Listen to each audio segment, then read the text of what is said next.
I'll tell you, the Women and Girls Fund in the last year had and has decided that all of their fundraising and their educational efforts would go towards women's health.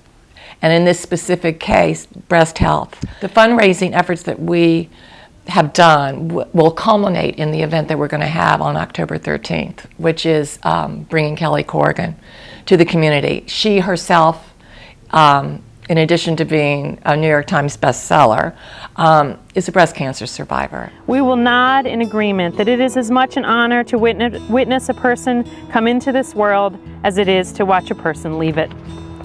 People will drift in and out, book clubs will swell and thin, we'll write someone off and they'll reemerge later, and we'll remember both why we loved them and why we let them slip away, but we'll be softer and we'll want them back. We'll admire each other for a fine creme brulee, a promotion, a finished marathon. We'll commiserate about commutes, layoffs, mortgage rates, and the High School Musical soundtrack. We'll confide in each other about feeling anxious or angry or uninteresting, or how many pieces of Halloween candy we accidentally ate from our kids' bags. It really ties in and is sort of a culmination of what we've been doing for the last year, because the fundraising efforts from this event will go to support the Shore Comprehensive Breast Center, or Clark Comprehensive Breast Center. That up until now, the services for women who received a diagnosis may have been very daunting, in the sense that there wasn't one medical facility which could serve all the needs that women who have this diagnosis deserve. And the Clark Comprehensive Breast Center can basically serve you from diagnosis all the way through treatment.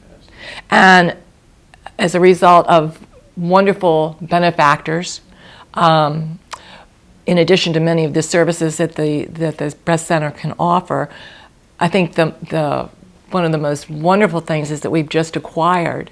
It is a 3D mammography machine. It's state of the art, and actually we're raising funds to get a second one.